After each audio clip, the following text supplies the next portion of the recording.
The following is a presentation of the Mat Talk Podcast Network.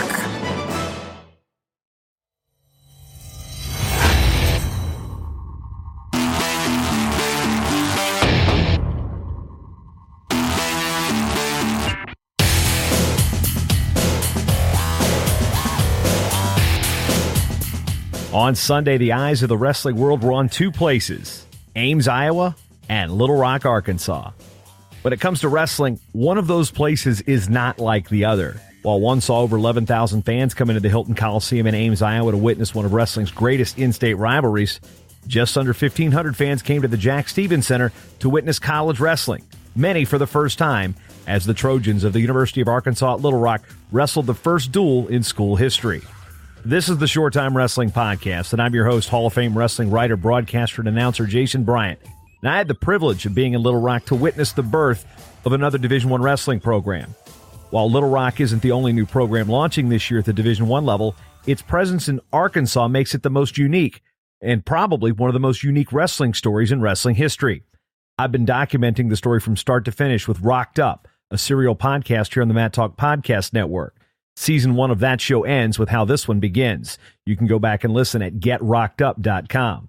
But today on Short Time, I'll talk with Greg Hatcher, one of wrestling's most prominent benefactors and a man who purchased nearly every wrestling mat to start wrestling programs in the state of Arkansas at both the high school and college level.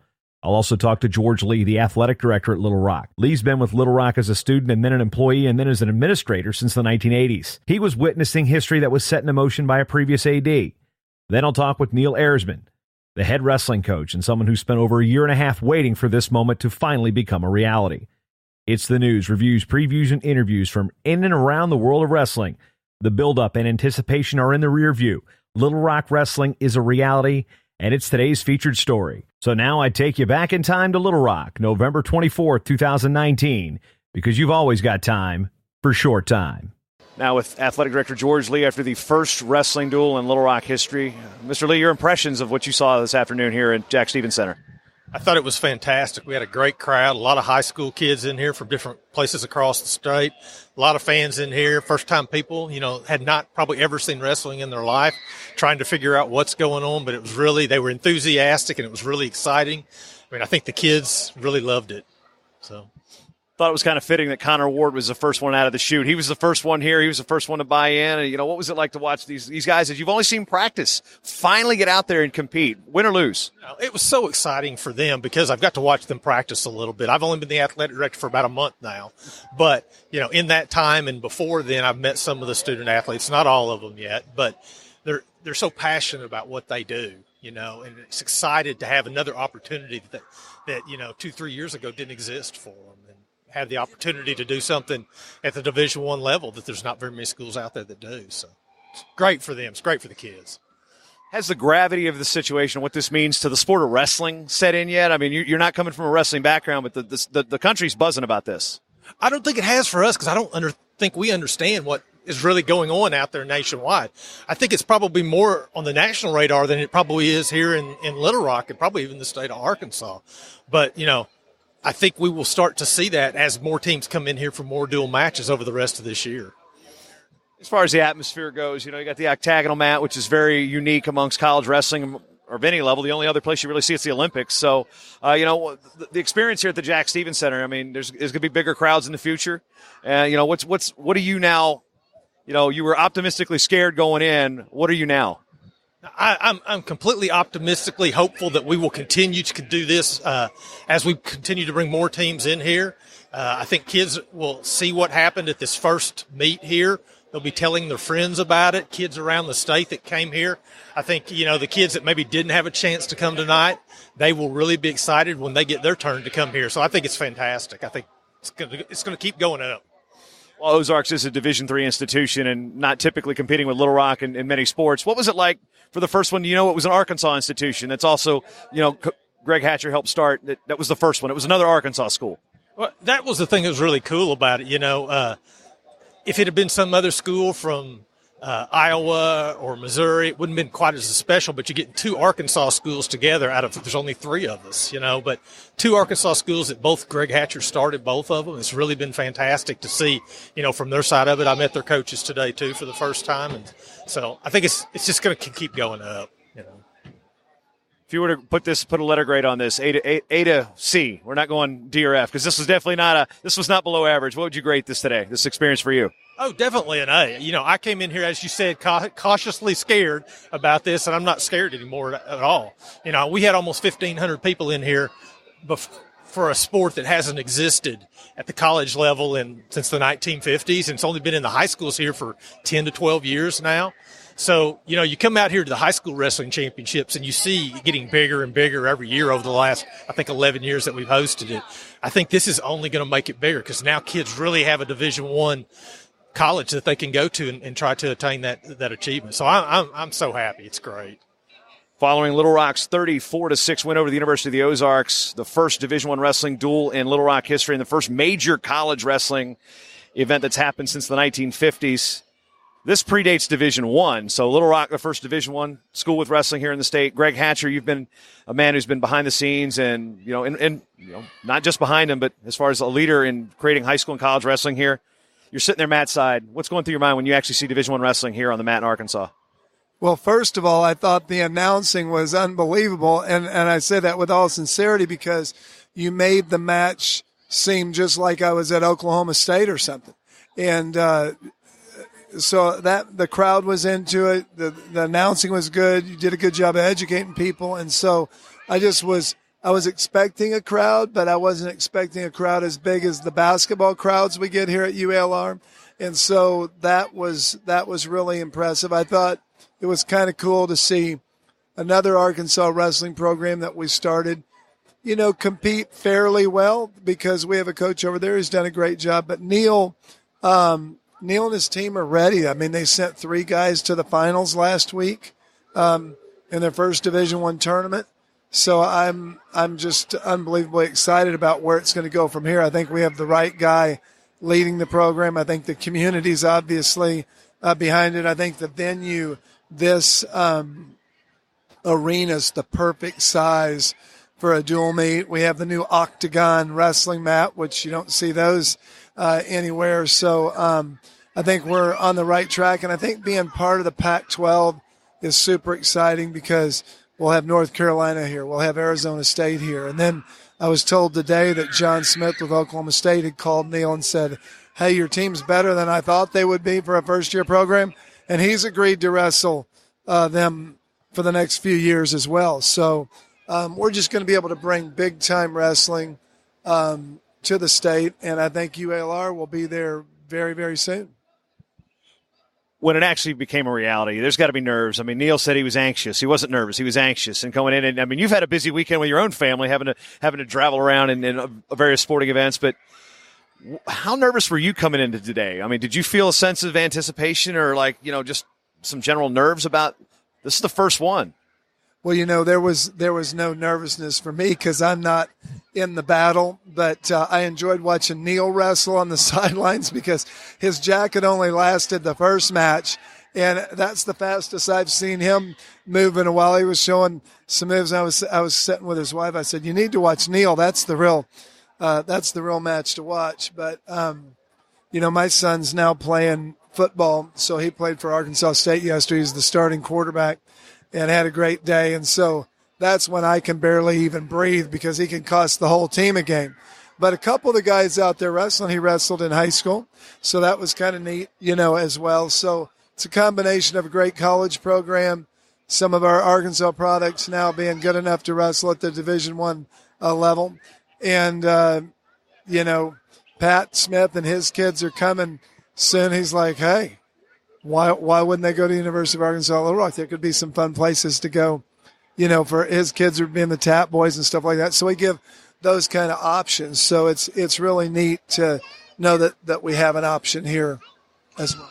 Throughout this process, there's been changes. Chase Conk left to go to University of Texas Rio Grande Valley, took a senior women's administrator with him and some other staff. And, how is it like for you to kind of navigate? The building is something that you had a big part in. Of course, your name's on it. But as far as the construction goes, How hard is it from an outsider standpoint to know, okay, there's a leadership change here, even though George Lee's been here for a long time, but, was that something that you were like, okay, what's going to happen here? Well, I'm always appreciative to the president and the AD that helped say yes to wrestling, because we wouldn't have it without him. And if they go on to other greener pastures, we wish them the best. I'm on a board at my old college, and the one of the toughest industries to be in today is college education, because the number of high school kids graduating from high school is way down. The baby boomers are gone. And so every college is dealing with struggles and fear. Almost everybody's enrollment is down unless you're a big major university. And most of those are down too, but some of them might be doing okay because the economy's tight. They can't afford to go to some of the smaller private schools, but all of the smaller schools are going to struggle with enrollment for the next few years. Their buildings and their faculty sizes are there. They can't be reduced easily. And so I think a lot of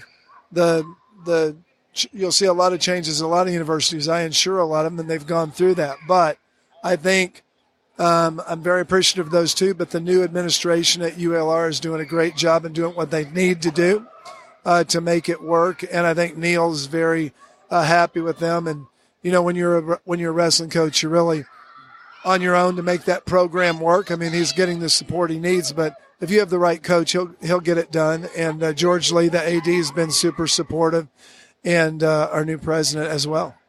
Compare this moment to the first time that Alma got back on the mats, your alma mater. They both were very, very important.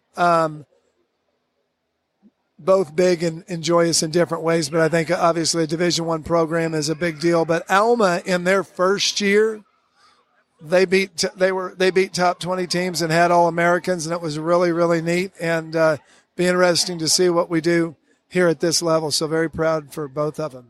All right, Neil, win number 1 under your belt. Dual meet's over. You're ready to fight. Now, are you still nervous? You still anxious? No, I'm fired up. I mean, I feel like I got a shot of adrenaline to the heart right now, and I'm relieved to be able to compete. We've been talking about this for, year and a half, almost 2 years, and now it's over. Now we can stay focused and just continue to get better. We saw a lot of things today that I didn't like, and while I'm fired up right now, I still got all those things running through my head that we got to get better at and that we got to fix. And but man, I'm just proud of my guys. We had a lot of tough matches today where we could have lost them, we could have dropped our heads, and we won a majority of those. And when you win a majority of those, you're usually coming out on top. So pretty fired up. Dylan Johnson came off the bat with a major decision. The first thing you said to him was, "Don't give up a point late." I mean, you just can't turn off the coaching and capture the moment, can you? No, because those are really pivotal moments for a kid to understand. Is if that's 8-0 or he's up by 8 and he wants to pump up the crowd, 3 seconds left in the match, he gives up a point and loses the major. Those are just such pivotal moments that these kids need for experience that I can't let go. If I let it go, I hurt them. Now back to more of the positive thing. We're not here to beat up your kids right away, but coming in, you got a good crowd. It was a Sunday. You had busloads of kids coming in from various places around the state, even out of state. Did you have a chance to take it all in at all during a match? I did and I didn't. Everything happened really fast. We came over, weigh-ins happened quick, warm-up happened quick, and I'm in the middle of the match, and I look up, and I feel like there's 1,500 people in the stands. So I don't know an official number, but yeah, so it was, man, I got more fired up when I saw that. And when I heard the crowd scream for the first time, the hair stood up on the back of my neck, and I was ready to go put my foot on the line. It was loud in here. It was fun. It was exciting. It got me fired up. That jacket didn't stay on very long. At the first match, you're wearing it, and the next thing you know, well, it's not there. You tried it. You put it on at the end of the match again, and it came off again. Well, I was pretty worked up. I was excited, and then I started sweating quick. So I was like, I better take it off before I rip it, or it's drenched in sweat. I mean, it's Little Rock. You can probably get a maroon, crimson-ish, whatever the official school color is, at your local fine menswear store. Yeah, I mean, you can, and it's dark maroon. There's no crimson here. Oh yeah, my bad. No, you can find this jacket just about anywhere. We look at what's next from here. You go to Edwardsville. You got duels coming up in December against App State and Carolina, program you know very well. But what's the plan now that we don't have to worry about the first one anymore? Get better. We have got to get a lot better in a lot of positions. I saw some things I really did not like, just standing on our feet, dropping our head on bottom. We just got to get better. How fitting was it that Connor Ward was the first man out of the chute? It was fantastic. It was awesome. I mean, he couldn't have been playing better. He was the first person to commit, and he's the first person to put his foot on the line in a duel for us. So the fact that Connor Ward was the first one out there just kind of made my day.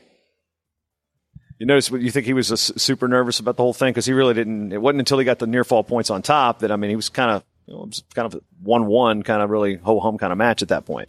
Yeah, he was super nervous. You could see it. He was tight. He was tense. But then he got in his comfort zone and scored a couple points, and he relaxed a little bit. And he's a very, very cerebral guy. And when he walked off the mat, he was like, now I know exactly what you're talking about. And so it's just those moments that are important for our young guys to pick up and figure out. The Short Time Wrestling Podcast is proudly outfitted by Compound Sportswear. Shirts, singlets, custom gear orders, everything you need. Call up Cliff and the crew at cmpteamwear.com. Hey, you know what? Did you like the show? You want to hit that subscribe button? MatTalkOnline.com/listen. Various different ways to subscribe to this show on your favorite podcatcher of choice. And if you're already subscribed and you already listened and you love the show and you want to support this show and this network, MatTalkOnline.com/join the team. Become a team member today.